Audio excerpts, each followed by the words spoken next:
반갑습니다. 결혼 생활을 하면서 정말 많은 일들을 겪은 한 남자입니다. 아내와 싸우고 난리친 것을 넘어서 아주 큰 사건과 사고가 있었는데요. 저의 썰을 풀어 많은 분들이 공감도 하시고 스트레스도 풀었으면 하는 바람입니다. 재밌게 적어볼 테니 끝까지 들어주시길 부탁드립니다. 저의 결혼 생활은 아주 평범했습니다. 신혼 때는 여느 부부처럼 달콤하고 사랑스러운 날들의 연속이었죠. 아들이 생기고 아내가 직장을 그만두면서 저 혼자 경제활동을 했는데 셋이 먹고 살기엔 충분했습니다. 돈 관리는 아내가 했으며 저는 가장으로서 최선을 다하며 살았어요. 아들이 커가면서 돈 들어갈 곳도 많고 물가도 상승하니 생활비가 많이 필요했습니다. 아내는 제 월급이 적다고 타박하기 시작했는데 이것이 저에겐 큰 스트레스였어요. 당신 아들이 이제 중학교에 올라가. 고작 이거 벌어오려고 날마다 내가 밥 차려주고 내조해준 줄 알아? 이직을 하든 기술 자격증이라도 따봐. 앉아서 서류 처리나 하는 일을 하니까 우리 가정이 날마다 돈에 쫓기는 거라고. 여보, 내 나이가 이직하고 싶다고 원하는 대로 되는 것도 아니고 자격증을 딴다고 해서 하루아침에 연봉이 높아지는 게 아니잖아. 지금 하는 일 충분히 힘들고 월급도 그만하면 괜찮다고 생각해. 그냥 형편에 맞게 좀 살자. 당신이 벌어다주는 돈에 맞춰 살려면 죽을 때까지 허리띠를 졸라매고 살아야 하니까 하는 소리지. 여보, 나 숨 좀 쉬자. 내가 회사 이야기를 안 해서 그렇지 밖에서 얼마나 시달리면서 일하는 줄 알아?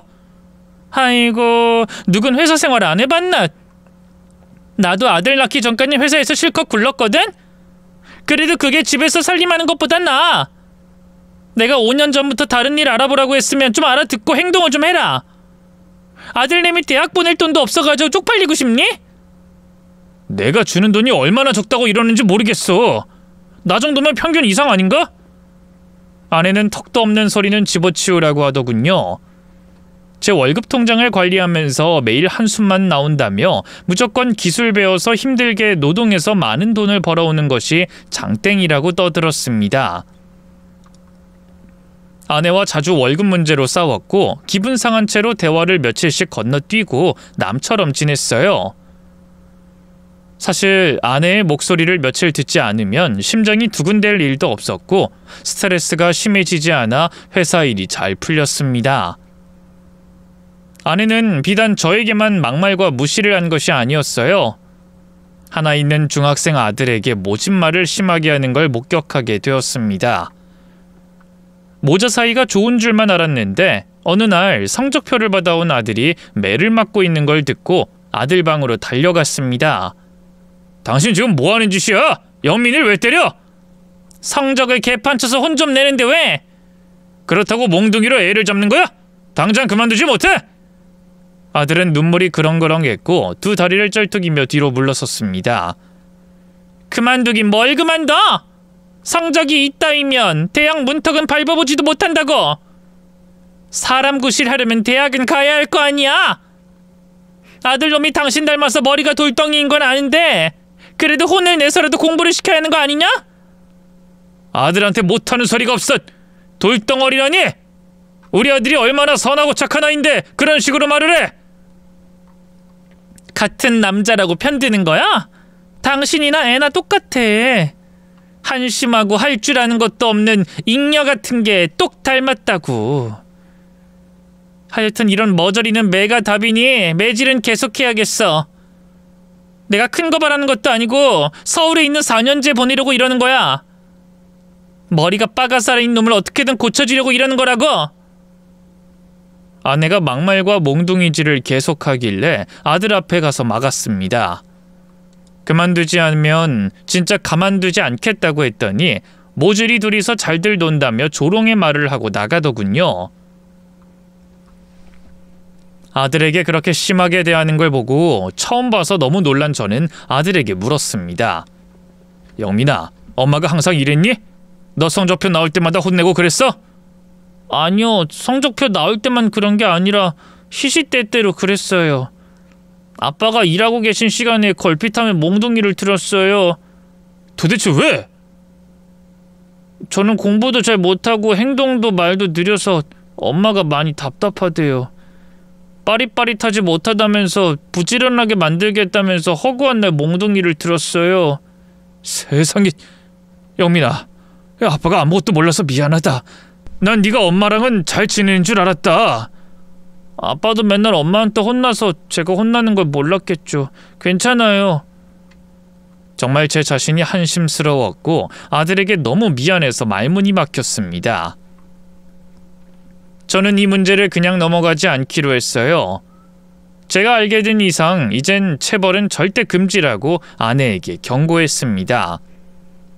당신, 영민이한테 손도 대지 마. 그리고 인격 모욕하는 발언도 금지야. 아니, 몇 대 때린 거 가지고 이 난리야? 정신 머리 차리라고 혼 좀 내는데 그걸 왜 당신이 간섭해? 누가 들으면 내가 아주 못된 엄마인 줄 알겠네. 못된 엄마 맞아? 나한테 하는 건 다 참겠는데 아들한테 그러는 거 절대로 봐줄 수 없어. 영민이 건들지 마. 아내는 혀를 차더니 콧방귀를 끼더군요. 제가 하는 말이 가소롭고 주제 파악을 못하고 있다면서 짜증을 내더라고요. 절 욕하는 건 상관하지 않을 테니 아들에게만은 절대로 상처 주지 말라고 다시 한번 경고했습니다. 이후 아들과 자주 시간을 가지고 대화를 나눴어요. 아내에게 맞았는지 인격모욕을 당했는지 물었는데 아니라고 대답을 못하더라고요. 그래서 아내와 크게 다퉜답니다. 당신 아직도 영민이한테 손대고 있다며? 내가 건들지 말랬지? 그건 사랑의 매가 아니라고? 또 유난 떠네. 언제 아빠 노릇이나 똑바로 한 적 있으면 내가 이해라도 하지. 돈도 얼마 못 버는 주제 어디서 훈계야? 당신도 내 자식이었으면 먼지나게 맞고 자랐을 거야. 어머님은 뭐 했나 몰라. 이런 멍청한 아들을 똑바로 안 키우고. 뭐야? 지금 날 욕하다 못해 내 어머니 욕까지 하는 거야? 그러게 왜 부모 욕먹이는 짓을 해? 가만히 있으면 중간이라도 가는 거 몰라? 내가 어떻게 아들을 키우든 신경 끄고 당신 하는 일이나 똑바로 해. 제가 잘못한 게 있다면 분명히 맞을 겁니다. 무뚝뚝한 성격이라 아내에게 살갑게 말하지 못하고 아들에게도 간단한 대화만 나누는 아빠였으니 한참 부족한 가장이죠. 그런데 아내가 아들을 계속해서 손찌검하고 무시하는 말을 하는 것은 참을 수가 없었습니다. 그래서 집에 가면 맨날 아내와 나를 세우고 다퉜어요. 제가 나서니 아내가 아들에 대한 잘못된 교육을 줄이는 게 보였어요. 완전히 끊지 못하긴 했지만 아들이 전보다 나아졌다며 고맙다고 말을 하더라고요. 처음 아내와 결혼할 때는 이런 문제가 생길 거라고는 상상도 못했는데 여러 가지로 부부싸움이 심해지니 심신이 지쳤습니다. 제가 대기업에 들어가서 높은 연봉을 받았으면 좀 달랐을까 하는 생각이 들었는데 제가 대기업에 이직하는 건 불가능한 일이니 그냥 제 스스로가 참으로 못난 남자구나 하고 생각을 끝냈습니다. 아내와의 사이는 계속 찬바람이 불었는데 제가 가장이고 남자이니 먼저 사과를 건넸습니다. 여보, 내가 화낸 거 미안해. 미안한 거 알면 미안한 짓을 하지 마. 당신이 영미한테 손찌검만 안 하면 화 안 내. 그리고 인격을 모욕하는 언행도 삼가고 그거 두 가지만 지켜줘. 누가 들으면 내가 아들을 잡는 줄 알겠네. 어느 집이나 애들 혼내면서 키워. 아이, 그런다고 성적이 하루아침에 올라? 아주 조금이라도 오르니까 혼내는 거야. 아이, 당신 끝까지 이럴래? 내가 미안하다고 사과하면 당신도 체벌을 그만하겠다고 해야 하는 게 정상 아니야? 이 집 가장이 당신이라고 생각하지? 아니, 이 집 가장은 나야. 나 아니었으면 당신이나 아들이 똑바로 사람 구실하고 살았을 것 같아? 그건 또 무슨 소리야? 당신이 아니면 우리가 사람도 아니라는 거야? 그래, 잘 안 해. 내가 잔소리를 해대니까 그나마 직장생활 유지하고 있는 거야. 그 후져빠진 회사도 내가 있으니까 참고 다니고 있는 거라고. 그리고 기술 자격증 따라고 한 게 언젠데 아직도 가만히 있는 거야? 에휴, 당신이랑 말 섞으니까 또 화나려고 한다. 나가서 바람이나 쐬고 와야겠어. 나가서 아예 들어오지 마. 당신 얼굴 보면 우라통이 터지니까. 아내의 비난은 계속됐고 나아질 기미가 보이지 않았습니다. 가정에 일로 신경이 서 있는데 어머니가 아프다는 연락이 왔어요. 시골에서 누나와 살고 있는데 큰 병원에 가야 한다며 심각함을 전했죠. 직접 만나서 들어보니 어머니가 위암이랍니다. 그동안 저라는 아들놈이 도대체 뭘 했는지 모르겠더라고요. 이렇게 아프실 때까지 아무것도 몰랐던 제 자신을 용서할 수 없었습니다. 어머니를 대학병원에 입원시키고 당장 치료를 시작했어요. 아내와 아들에게 제 어머니의 상황을 전했더니 아들은 많이 놀랐는데 아내는 표정 하나 바뀌지 않았습니다. 그리고 제가 이야기를 꺼내기도 전에 아내가 이런 말을 하더군요. 어머님 병원비 달라고 하지 마. 뭐? 당신 지금 그걸 말이라고 해? 어머니가 암이라고 전했더니 바로 병원비 얘기부터 하는 거야? 그리고 우리 누나가 무슨 돈이 있겠어? 다른 가족은 나 하나인데 내가 병원비를 내야지. 당신 통장 내가 관리하는 거 잊었어? 돈 나갈 때 많아서 한 푼도 못 줘. 내가 다른 때 돈 달라고 한 적 있냐? 우리 어머니가 암이라고. 위암. 당장 치료비를 내야 한다고. 어머님 보험 안 들었어? 그리고 당신 누나는 그 나이 처먹도록 돈 하나 안 모았어? 진짜 한심하기 짝이 없네. 아무튼 병원비는 당신이 알아서 해. 월급 통장 건드릴 생각하지 말고. 아내는 정말이지 냉혈한 같았습니다. 제 어머니가 심각하게 아프시다는데 병원비가 아까워서 돈을 못 주겠다는 소리만 하더군요. 어머니의 항암 치료가 이뤄지고 수술을 받게 되어 돈이 필요해서 다시 아내에게 돈을 달라고 말했습니다. 여보, 수술비 내야 해. 당장 수술해야 하니까 내 통장 좀 줘. 안 돼. 이 돈은 나중에 우리 식구들 이사할 돈이야. 이 좁아터진 아파트에서 벗어날 자금이라고. 게다가 적금 들어놔서 취소해야 하는데 아까워서 절대 안 돼. 당신은 피도 눈물도 없어? 아, 진짜 이런 식으로 나오기야? 이런 식으로 나와야겠어. 그리고 어머님은 살 만큼 사셨잖아. 그 말에 진짜 오만정이 떨어지더군요. 세상에 어떤 자식이 그런 말을 할 수가 있겠습니까? 너무 화가 나서 손을 들었지만 아들이 보고 있어 손찌검은 하지 못했습니다. 아내는 때려보라고 목에 핏대를 세우고 분노하더군요. 쳐봐, 쳐보라고. 당신이 번 돈이 당신 혼자만의 것인 줄 알아? 됐다, 됐어. 어머니 수술비는 내가 알아서 마련할게. 당신 마음대로 해. 결국 신용대출을 받아서 수술비와 입원비를 충당했습니다. 어머니는 수술 뒤 회복하나 싶었는데 후유증이 심하셔서 얼마 못 가 돌아가셨어요. 이 못난 아들이 해드린 것도 없고 살려드리지 못해 정말 진심으로 부끄러웠습니다. 어머니의 장례를 치르며 수많은 조문객이 다녀갔는데 아내는 잠시 찾아와 절만 올리고 돌아가더라고요. 붙잡아서 장례를 도우라고 말해봤자 하고 싶은 대로 할 사람이니 그냥 언성을 높이는 대신 포기해버렸습니다. 한동안 어머니 생각에 슬픔에 잠겨 있었는데 아내가 아들을 혼내는 걸 듣고 현실로 금세 돌아왔습니다. 영민이한테 손찌검하지 말라고 한 게 몇 번인데 아직도 이래? 당신 미쳤어? 이 집의 정상은 나 하나거든? 돈도 쥐꼬리만큼 벌어오는 무능한 당신이랑 돌대가리 아들놈이 미친 거지. 사람 구실 좀 하게끔 만들겠다는데 왜 맨날 방해하는 거야? 내 아들이 당신처럼 살았으면 좋겠어? 내가 어디가 어때서? 그렇게 돈이 좋으면 돈 많이 버는 남자한테 시집가지 왜 나랑 결혼해서 못 잡아먹어 안달인 건데? 결혼하고 나면 죽자 살자 이래서 좋은 데로 이직하거나 다른 루트로 부자가 될 줄 알았다. 나도 지금처럼 빌빌거리는 당신 보면 결혼하는 걸 무르고 싶은 심정이야. 당신 막말하는 거 너무 심하다. 그만하자. 지친다, 지쳐. 그만하긴 뭘 그만해, 인간아. 당신이나 아들이나 내 마음에 드는 게 하나도 없어서 그렇게 욕이나 먹고 사는 거야. 한심하게 살지 좀 말고 정신 차리고 다른 일 찾아봐. 아내와 더 대화를 나눴다간 진짜 큰일이 날 것 같아서 입을 다물었습니다. 저는 끊었던 담배를 다시 피우기 시작했는데 아내가 돈도 많이 못 벌면서 담배를 피우냐고 핀잔을 줬답니다. 제 마음대로 하고 싶은 걸 하나도 못하며 사는 결혼 생활. 이거 하는 게 맞는지 의구심이 크게 들었습니다. 몇 달 동안 아내에게 시달려 괴로웠는데 어느 날 장모님이 아프다는 소식을 전했습니다.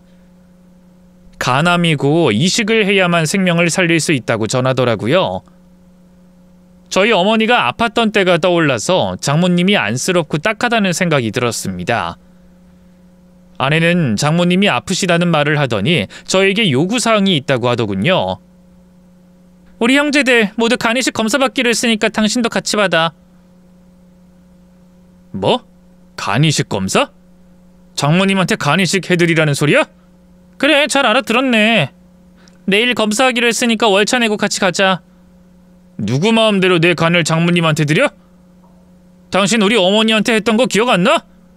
병상에 계실 때 딱 한 번 찾아왔었지. 그리고 병원비도 아깝다고 내가 번 돈도 쓰지 못하게 했고.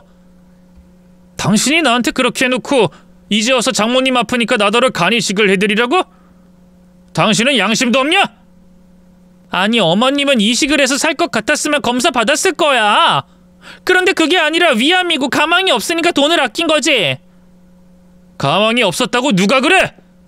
수술 후유증으로 돌아가셨지만 충분히 사실 수도 있었어. 아무튼 결과는 돌아가셨잖아. 당신은 왜 이렇게 쪼잔하게 굴어?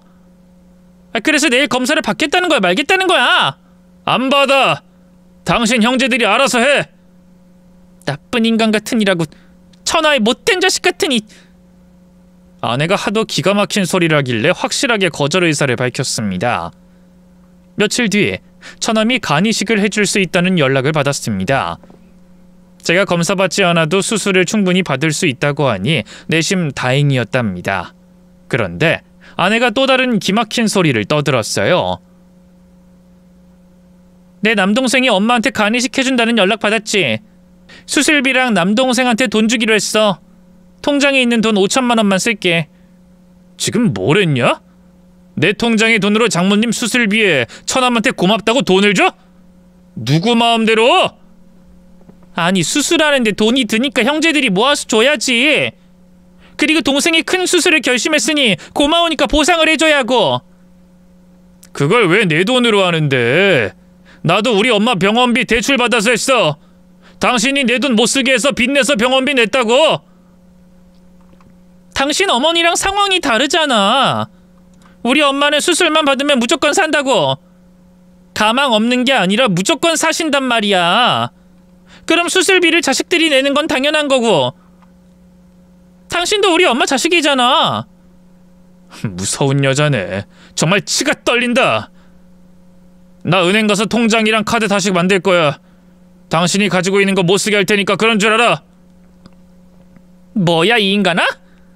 당신은 우리 엄마가 불쌍하지도 않아? 우리 어머니가 훨씬 더 불쌍해. 당신 오빠한테 수술비든 처남한테 보상금을 주든 알아서 하라고 해. 내 돈은 절대로 못 주니까. 아내는 혀를 차더니 저를 노려봤고 저는 은행으로 달려가 다시 통장과 카드를 지급받았습니다. 제가 돈을 주지 않자 이튿날 아내와 처남들까지 집으로 찾아왔습니다. 처남 중 저보다 나이 많은 형님이 분개한 표정으로 저에게 말하더군요. 야, 김서방, 너 우리 엄마가 아파서 수술해야 한다는데 검사도 거절하더니 치료비도 거절했다며? 네, 형님. 저희 어머니가 아프실 때 집사람이 돈 한 푼 주지 않았어요. 제 통장에 있는 돈을 못 쓰게 했다고요. 그래서 저도 똑같이 안 주려는 겁니다. 이거 아주 밴댕이 소갈딱지가 따로 없구만. 니놈 엄마랑 우리 엄마랑 같냐? 수술하면 바로 낫는 거랑 가망 없는 사람한테 병원비 쏟아내는 거랑 같냐고? 어쩜 남매가 이리도 똑같을 수가 있죠? 형님이랑 처남이 와서 저한테 겁을 주고 간이식 검사랑 돈을 받으려고 온 것 같은데 헛걸음 하셨습니다. 저는 둘 다 해드릴 수가 없어요. 이거 완전 쓰레기구만. 너 오늘 뒤졌어? 예상대로 형님과 처남이 저를 붙잡고 주먹을 사정없이 날리더라고요. 저도 가만히 있지 않고 똑같이 무식하게 주먹을 던졌습니다.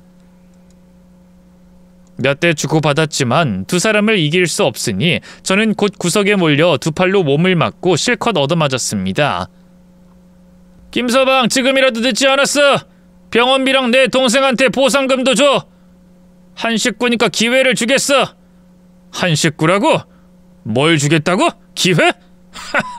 아주 넋빠진 인간들이네. 이 날강도 같은 놈들아! 내가 왜 니들한테 돈을 줘야 해? 처남이 수술 받는다고 그걸 왜 나한테 보상받겠다는 거야? 이 무식한 양아치들아! 제가 큰 소리로 거부하자 다시 주먹과 발로 저를 흠씬 두들겨 팼답니다. 그날 아내는 형제들과 집을 나가서 며칠째 들어오지 않았어요. 다행히 장모님은 간이식을 잘 받아서 완치하고 퇴원하셨대요. 다행이긴 하나 아내와는 더는 같이 살 수 없을 것 같았습니다. 저는 이혼할 마음을 먹고 아내가 집으로 돌아오면 절차를 밟기로 했습니다.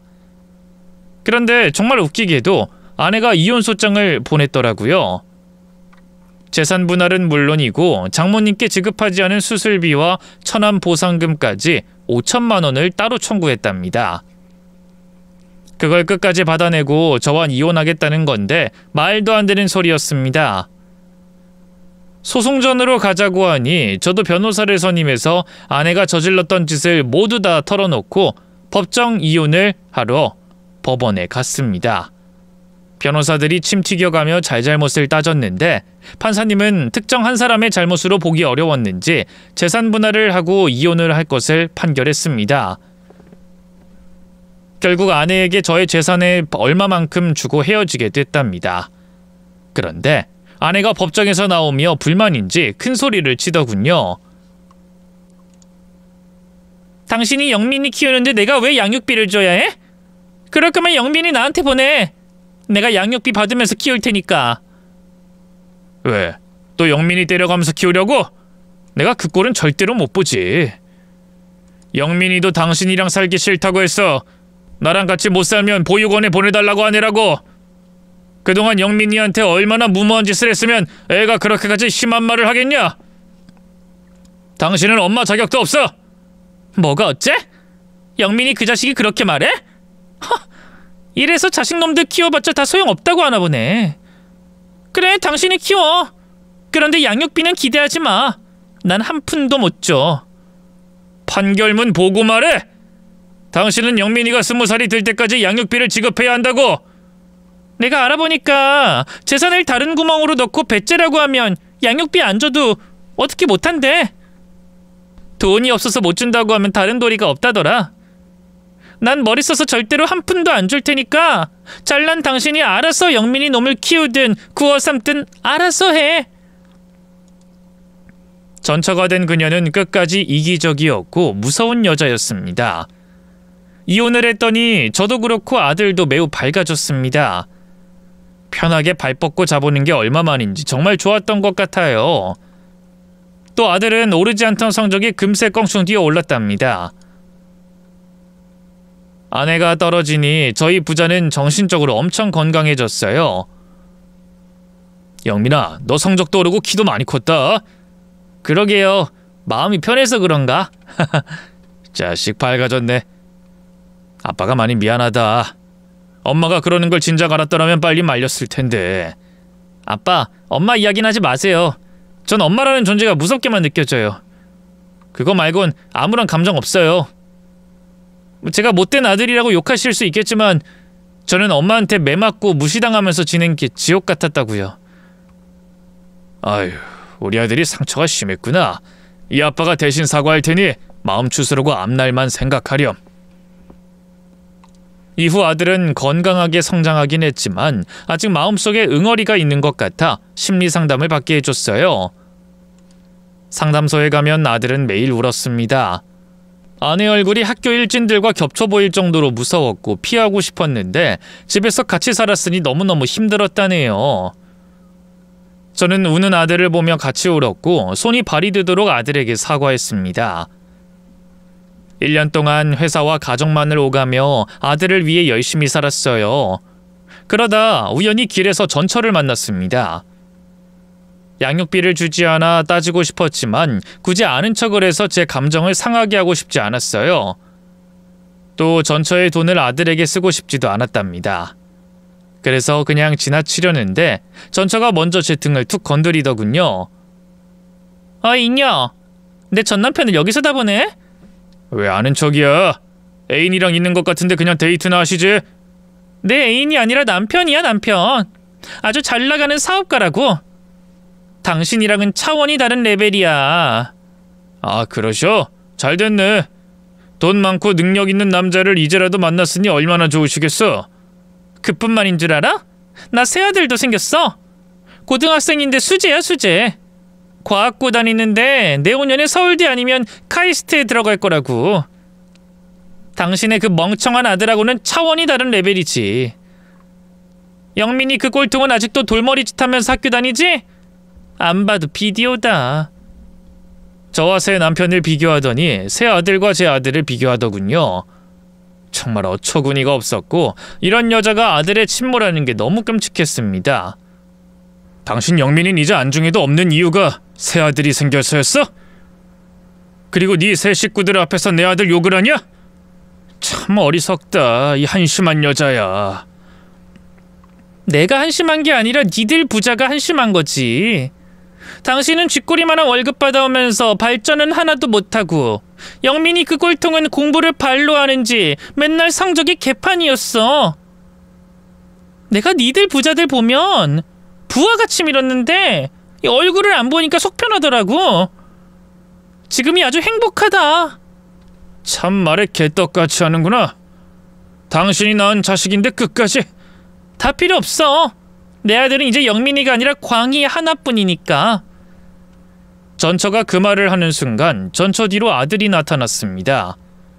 저와 외식을 하기로 해서 시간 맞춰 나오는 길이었답니다. 아들이 전처 뒤에서 말했습니다. 저도 아빠 하나뿐이에요. 부모님은 아빠 한 분뿐이라고요. 아이 깜짝이야. 깜빡이 좀 켜고 들어와라. 간 떨어지는 줄 알았잖아. 놀랐다면 죄송해요. 아빠, 밥 먹으러 가요.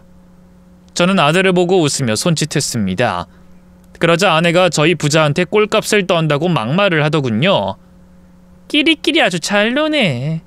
애비는 하루살이 개미처럼 살고 아들이란 놈은 학교에서 하등한 찌질이고 아주 잘 어울리는 부자야. 둘이 오래오래 행복하게 살겠어. 당신 영민이가 그동안 심리치료 1년 넘게 받은 거 모르지? 당신에게 당한 것 때문에 애가 엄청 힘들어했었어. 고작 몽둥이 좀 들고 욕 좀 했다고 심리치료를 받아? 약골놈의 자식. 내가 저런 걸 낳고 미역국을 처먹은 게 바보 천치다. 충분히 사과할 기회 만들어줬는데 내 욕심이었네. 그래, 당신 욕심이야. 내가 손대서 그나마 성적이 중간 이상은 갔던 거야. 저놈은 좋은 말로 하면 못 알아먹는 멍충이라고. 더는 대화할 필요가 없다고 느껴서 아들의 손을 잡고 얼른 그 자리를 벗어났습니다. 아들은 입맛이 떨어졌을 줄 알았는데 다행히 한 끼로 흘려버려서 그날 고기를 5인분이나 먹었답니다. 저는 아비로서 최선을 다하고 아들은 학생으로서 본분을 다하며 살았습니다. 고등학교를 졸업한 아들은 서울에 있는 명문대에 합격해서 입학했고 공부도 캠퍼스의 낭만도 즐기며 대학을 졸업했답니다. 그리고 대기업에 취직까지 해서 자기 앞가림을 잘했답니다. 아버지, 저 왔어요. 영민이 왔냐? 아이, 독립했으면 네 집에서 지내지 뭐하러 왔어? 아버지가 또 물에 밥 말아 드실 것 같아서 맛있는 것 좀 사왔어요. 난 맛있는 게 먹고 싶으면 항상 아버지가 생각나거든요. 어이구, 고맙다 아들아. 그럼 아들이 사온 밥이나 같이 먹어볼까? 28살인 아들은 부족한 게 하나도 없었습니다. 아비인 저보다 훨씬 잘나서 칭찬 말고는 해줄 말이 없었어요. 그런데 아들이 엄청 큰 소식을 들고 왔더군요. 아버지, 나 장가 가요. 뭐 장가? 너 여자친구 사귄다더니 그 친구랑 결혼하기로 했냐? 네, 저희가 과속을 했어요, 아버지. 아이, 뭐야? 아이, 그럼 내가 할아버지가 된다는 소리냐? 아, 이거 아주 기쁜 소식이구나. 아, 잘됐다, 잘됐어. 아들은 젊은 나이에 대기업도 들어갔고 사랑하는 여자친구와 아이까지 생겨서 결혼을 앞두게 되었어요. 상견례를 나가봤는데 사돈 부부가 워낙 좋은 분들이라 2시간 넘게 흐뭇하게 웃다가 나왔답니다. 그런데 이틀 뒤에 아주 끔찍한 일이 생겼습니다. 며칠 전부터 전처와 처남들한테 전화가 왔는데 모두 수신 거부를 했더니 저희 집으로 찾아왔더라고요.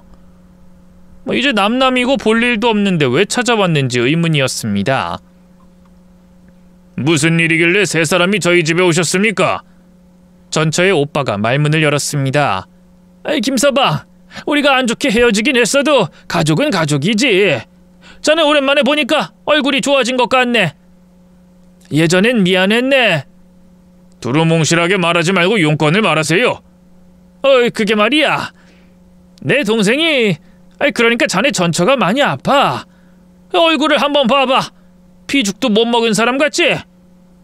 이 신부전을 앓고 있네. 신부전이면 콩팥에 이상이 있다는 겁니까? 그래, 그렇지. 그래서 당장 이식 수술을 받지 않으면 위험하댔어. 신장 이식이요? 당신 진짜 많이 아픈 모양이네. 얼굴이 반쪽이 됐어. 그런데 이식 수술 받는 거랑 내 집에 온 거랑 무슨 상관이야? 전처를 바라보며 물었더니 제 아들 이야기를 꺼내더군요. 여보, 우리 아들 영민이가 필요해. 우리 오빠랑 남동생은 수술이 불가능하대. 직계 가족이 있으면 확률이 높다고 하더라. 영민이한테 신장 이식 받게 해줬으면 해. 정말 어처구니도 없었고 기가 막히고 코가 막혔습니다. 내 아들 신장을 달라고? 누구 마음대로 누가 허락한대? 당신이 영민이 엄마야? 이혼하고 바로 버리더니 이제 와서 아프니까 아들 타령하는 거야? 여보, 미안해. 내가 전에는 실수를 많이 했지. 근데 지금이라도 바로잡고 싶어. 아들하고는 모자지간으로 잘 지내고 싶고 당신과는 재결합할 의사도 있어. 신장을 달라고 하더니 아들과 저를 다시 자기 인생으로 끌어들이고 싶다고 하더군요. 재결합? 모자지간?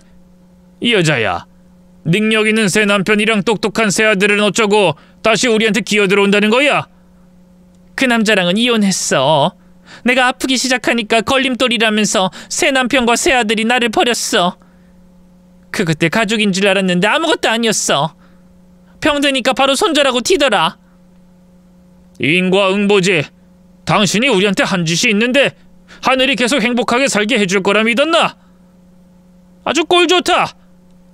여보, 실컷 욕해도 좋아. 그런데 나 빨리 수술 받아야 해. 너무 아프기도 하고 얼마나 살지 몰라. 당신이 얼마 살든 말든 나랑은 아무 상관없어. 물론 내 아들하고도 전혀 상관없고. 다들 나가. 콩팥 구걸하러 오면 불쌍해서 나눠줄 거라 생각했냐? 하나같이 생각하는 게 멍충이가 따로 없네. 이것들아, 니들이 한 짓을 생각해봐. 당신들과 나 가족이라고 할 수 있겠냐고? 저는 생각하고 말고 할 것 없이 거절하고 꺼지라고 했습니다. 그랬더니 처남들이 두 손을 모으더니 제발 도와달라고 사정하더군요. 이보게 김서방, 내 동생 좀 살려줘. 우리 조카가 필요하네. 매형, 우리 누나랑 이혼은 했지만 영민이 누나 아들이잖아요. 이제 장성했을 테니 충분히 수술이 가능할 겁니다. 사람 살리는 일이니 제발 도와줘요. 아니, 하늘이 두 쪽이 나도 내 아들 신장을 줄 일은 없어. 내 귀한 아들 몸에 칼 댈 생각은 집어치우라고. 언성을 높이며 꺼지라고 했더니 세 사람이 무릎을 꿇고 빌더군요. 수술을 받지 않으면 진짜 위험해진다며 짓거렸고 전처는 시름시름 앓는 소리를 내며 식은땀을 흘렸습니다. 저는 고개를 돌리고 무조건 거절하고 있었는데 하필 그때 아들이 저를 찾아왔습니다. 비싼 초밥을 저와 먹겠다고 사왔더라고요. 아버지, 초밥 사왔어요. 저는 행여나 영민이를 붙잡고 콩팥 구걸을 할까봐 얼른 내보내려고 현관으로 달려갔습니다. 영민아, 연락도 없이 온 거야? 영민아, 지금은 때가 아니니까 돌아가라. 아버지, 무슨 일이에요? 이 사람들이 여긴 왜 온 거죠? 외삼촌들이랑 엄마가 왜... 영민아, 아무것도 묻지 말고 어서 돌아가! 저는 억지로 아들 등을 떠미는데 전처와 처남들이 영민이 앞을 가로막으며 무릎을 꿇고 두 손을 싹싹 빌었습니다. 전처는 낯짝이 두꺼워서 그런지 아무렇지 않게 아들의 눈을 보며 말하더군요. 아들, 우리 아들 영민아, 엄마가 오랜만에 왔지? 그동안 많이 컸네. 길에서 보면 못 알아보겠다. 길에서 보면 아는 척 안 하고 지나칠 겁니다. 그런 걱정은 하지 마세요. 영민이가 나한테 쌓인 게 맞나 보네. 아들, 엄마가 다시 아들이랑 모자지간으로 잘 지내보려고 왔어. 전 아닌데요. 부모님은 아버지 한 번뿐입니다. 엄마라는 존재는 예전에 이미 잊었어요. 왜 무릎까지 꿇고 이러는진 모르겠는데 그만들 돌아가요. 전처는 급한 상황이니 바로 본론으로 넘어갔습니다. 나가라고 하지 마. 아들아, 이 엄마가 많이 아프다. 신부전이야. 치료를 아무리 해도 낫질 않아. 의사 선생님이 신장 이식을 빨리 받아야 한다는구나. 신부전? 신장 이식이요? 그래. 이 엄마가 수술 못 받으면 얼마 살지 못한단다. 신장 이식이라... 그것 때문에 저를 찾으러 왔어요? 아이, 꼭 그런 건 아니야. 내 아들이 보고 싶어서 찾아왔다, 아들. 많이 그리웠어. 새 아들은 어쩌고요? 잘난 아들 생겼다고 나 따윈 아들 취급도 안 하고 살아도 그만이라고 하셨잖아요. 아들이 저와 똑같은 질문을 하자 전처는 새 가족에게 절연당하고 쫓겨난 걸 질질 짜면서 말하더군요. 최대한 불쌍해 보이려고 아주 열연을 했답니다. 아들아, 이 엄마가 너무 못났지. 나도 안다. 어리석게 살아왔단 거 다 알아. 새로 생긴 남편과 아들 놈은 내가 아프기 시작할 때 바로 버리고 떠나더라. 그렇게 큰 소리 치더니 꼴 좋네요, 엄마. 수술 받고 살고 싶어서 날 찾아왔어요? 근데 어쩌죠? 전 이식해줄 마음이 없는데. 내 아버지가 아프시면 100번 1000번 수술해 드리겠지만 엄마는 아니에요. 날 지옥 속에서 살게 한 것도 모자라 진심 어린 사과 한 번 하지 않은 당신한테 아무것도 해줄 수가 없었어요. 지금 얼굴 보는 것만으로도 굉장히 힘듭니다. 영민아, 엄마를 한 번만 도와주면 안 되겠니? 가족으로 받아들이지 않겠다면 나도 이해할게. 그런데 난 네 엄마야. 아파서 죽게 생겼는데 네가 도움을 줘야지. 이 엄마가 불쌍하지도 않아? 이 초췌한 몰골을 봐. 진짜 못 봐주겠네요. 세 사람 얼른 우리 집에서 나가요. 당신들 보는 거 역겨우니까 나가라고요. 아들이 더 세게 화를 내자 세 사람은 더 납작 엎드려서 두 손을 싹싹 빌었습니다. 검사라도 받아달라며 애걸했답니다.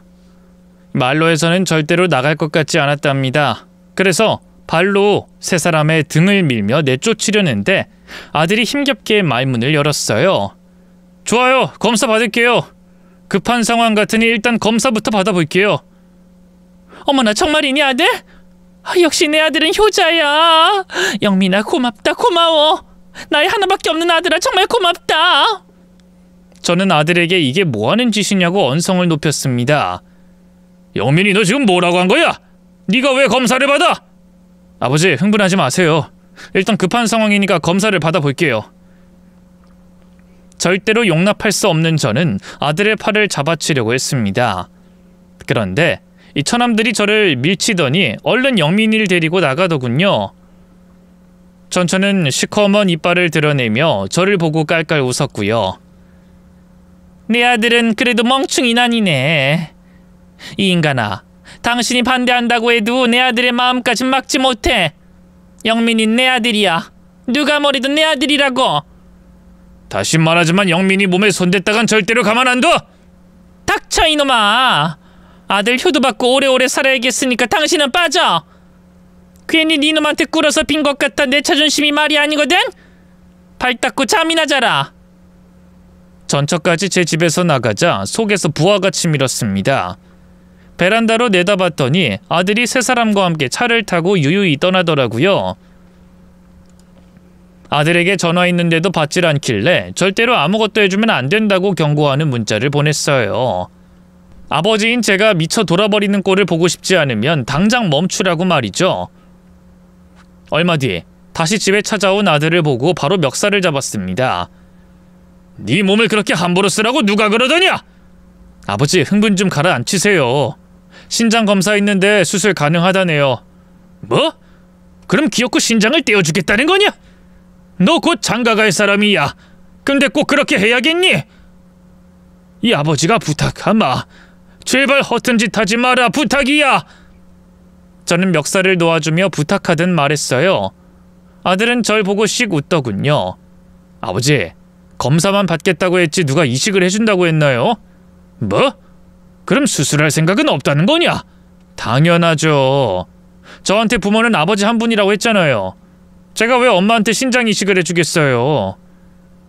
그때는 엄마랑 외삼촌들이 집에서 안 나갈 것 같기도 하고 저도 복수하고 싶어서 그랬어요. 이식 가능하다니까 엄청 희망을 걸고 있을 텐데 제가 수술날 안 나가면 어떻게 되겠어요? 엄청 절망하겠죠? 그게 제 복수예요. 어릴 적 엄마한테 받았던 고통을 갚아줄 시간이라고요. 아이고야, 심장 떨어지는 줄 알았네. 난 네가 행여나 신장을 떼어줄까봐 얼마나 노심초사였는 줄 알아? 네가 몸에 칼을 대지 않겠다고 하니 나로선 다행이다. 이제 좀 숨이 쉬어지는구나. 아휴. 아버지, 저 생각 이상으로 어릴 때 상처가 커요. 그리고 엄마가 할머니가 아플 때 어떻게 했는지 봤어요. 외할머니 때랑 완전히 다르게 차별했죠. 저에겐 엄청 큰 충격이었고 아직도 잊혀지지 않는다고요. 아무튼 난 수술하지 않을 겁니다. 아버지, 수술날이 제 결혼식으로 잡혔는데 우린 결혼식에 가면 돼요. 엄마랑 삼촌들은 아마 땅을 치고 분노할 거예요. 저는 행복의 꽃을 피우고 그쪽 집안은 초상집 분위기가 되는 거 정말 생각만 해도 시원한 복수 아닌가요? 영민이, 너 아주 잔인하구나. 뭐 어렸을 때 기억이 떠오르고 복수하고 싶다고 하니 내가 어찌 너를 말리겠냐. 그래, 하고 싶은 대로 해라. 난 네가 무사하기만 하면 된다. 그렇게 아들의 확실한 계획을 듣고 나서야 안도의 한숨을 내쉬었답니다. 아들 결혼식이 다가와 저와 아들은 결혼식장으로 향했어요. 그리고 전철은 병원에서 아들이 오기만을 오매불망 기다리고 있을 거였죠. 아들에게 계속 전화가 들어오자 전화를 꺼버리더라고요. 그러자 저에게 전화가 걸려왔답니다. 저는 확실하게 마무리하려고 전화를 받았습니다. 여보세요? 여보. 실컷 욕하고 나가더니 또 착한 척하네. 전화 왜 했어? 우리 영민이가 아직 안 왔어. 1시간 뒤에 수술이라 대기하고 있어야 하는데 아직 안 왔어. 당연하지. 오늘이 영민이 장가가는 날인데 거길 왜 가냐? 파티하는 날 미쳤다고 수술하겠냐? 내 아들이 당신한테 복수한다고 검사만 받고 놀려준 거래. 아주 쌤통이다, 이 여자야. 뭐? 그럼 수술해주겠다는 게 거짓말이었다는 거야? 날 조롱하려고 그랬단 말이야? 그래, 이제 알겠냐? 당신이 얼마나 형편없는 엄마인지. 아니, 당신은 엄마라는 단어도 아까워. 그냥 옆집 개라고 불러야겠다. 이봐, 옆집 개. 내 아들은 절대로 당신을 도와주지 않을 거야. 그러니까 병원에서 알코올 냄새나 맡으면서 치료받아. 얼마나 연명할지 몰라도 다시는 내 아들 찾지 마. 그렇게 전화를 끊어버렸는데 기분이 정말 짜릿했습니다. 결혼식은 아주 찬란하고 기쁘게 치러졌고 모든 행사를 마치고 아들과 며느리가 리무진 앞에 서서 신혼여행을 출발하기 전 인사를 했습니다. 아버지, 그동안 키워주셔서 감사합니다.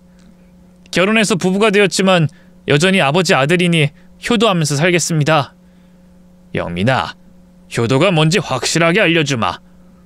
네가 아프지 않은 것과 힘들어하지 않는 것이다. 며느리랑 건강하게 오래오래 살면 그게 효도야. 다른 게 효도가 아니라고. 내 말 명심해라. 알겠어요, 아버지. 그럼 다녀올게요. 리무진을 타려는 순간 처남들이 나타났습니다.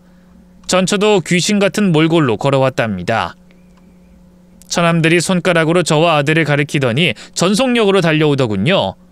이 아들은 얼른 제 앞에 서서 달려드는 처남들을 막았습니다. 이 못된 놈아! 이식 수술하는 날 결혼식을 하냐? 넌 네 엄마 살리고 싶지 않아? 누가 제 엄마인데요? 삼촌들, 내가 족하면 내 몸을 귀하게 여길 줄 아셔야지 어디서 콩팥 달라고 난립니까? 그리고 새신랑이 그런 수술 받으면 되겠어요? 내 아내가 홀몸도 아닌데 한 집안의 가장이 될 내가 왜 당신한테 콩팥을 줍니까? 엄마는 나한테 괴물 같은 존재예요. 처음부터 끝까지 잘난 아들 생겼다고 좋아하던 게 눈에 선한데 참 꼴이 우습네요.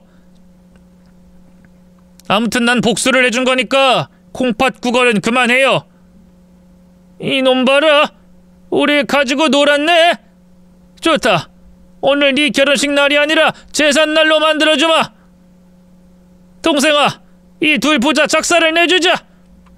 처남들이 제 아들에게 주먹을 휘둘렀지만 민첩한 아들이 얼른 피하고 큰 처남의 팔을 꺾어서 다리를 걸어 넘어뜨렸고 작은 처남이 달려들자 발로 급소를 걷어찼답니다. 아야! 이 씹어먹어도 모자랄 자식! 당장 병원으로 가!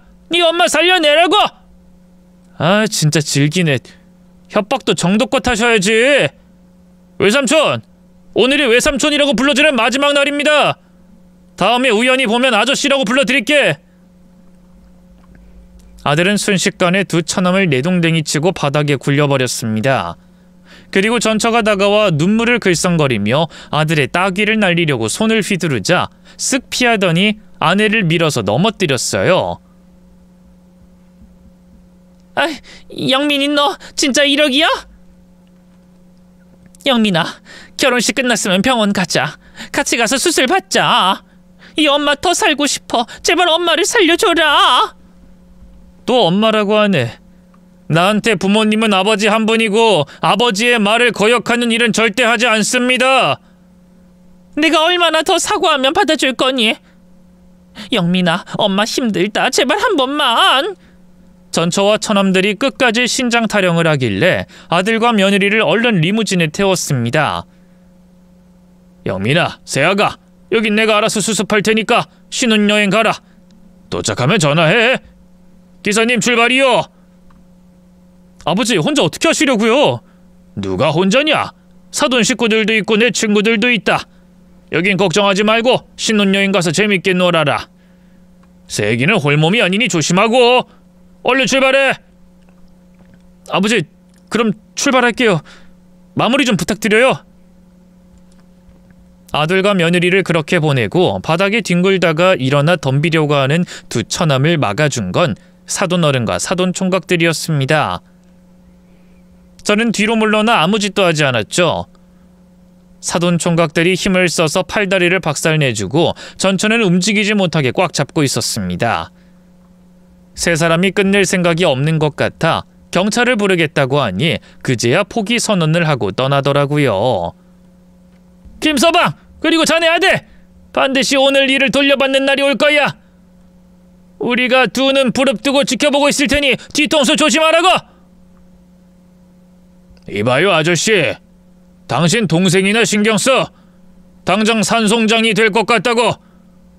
그러게 마음 착하게 살 것이지 왜 멋대로 멍청하게 살아서 그런 병에 걸려. 아주 개고생이나 하다가 지옥 시궁창에 빠져버려라. 저의 아주 강렬한 막말로 세 사람을 보냈습니다. 진짜 너무 달콤한 복수여서 소화가 되어 배까지 고프더라고요. 저를 도와준 사돈 식구들께 감사 인사를 드리고 다 같이 뒤풀이를 가서 음식과 술을 먹었습니다.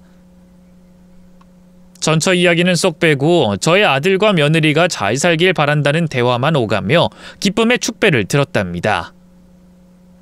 아들 내외는 부부가 되어 아주 잘 살았어요. 보기만 해도 배가 부를 정도로 예뻤답니다. 그리고 전처의 마지막 이야기를 안 할 수가 없겠네요. 아직 이승에 있고 투석을 받으며 오늘 내일 하면서 버티고 있답니다. 나중에 다른 삼자한테 신장 이식을 받을지 치료만 받다가 세상을 떠날지는 아무도 모릅니다. 한때는 죽을 만큼 사랑했던 아내였는데 결혼 생활을 하며 많은 감정이 쌓이고 해서는 안 될 말과 행동으로 이혼까지 하게 됐고 왼수지간이 되었던 저의 결혼 이야기는 정말이지 최악이었던 것 같네요. 물론 저보다 더한 분들도 계시겠죠. 아들과 며느리, 훗날 생길 손주만 생각하면서 앞만 보고 행복을 찾아가겠습니다. 과거의 아픔과 배신, 복수 따위는 모두 잊어버리고요. 제 이야기는 여기서 막을 내려야겠네요. 끝까지 들어주신 여러분께 심심한 인사를 드립니다. 진심으로 감사합니다. 모두 건강하시고 안녕히 계십시오.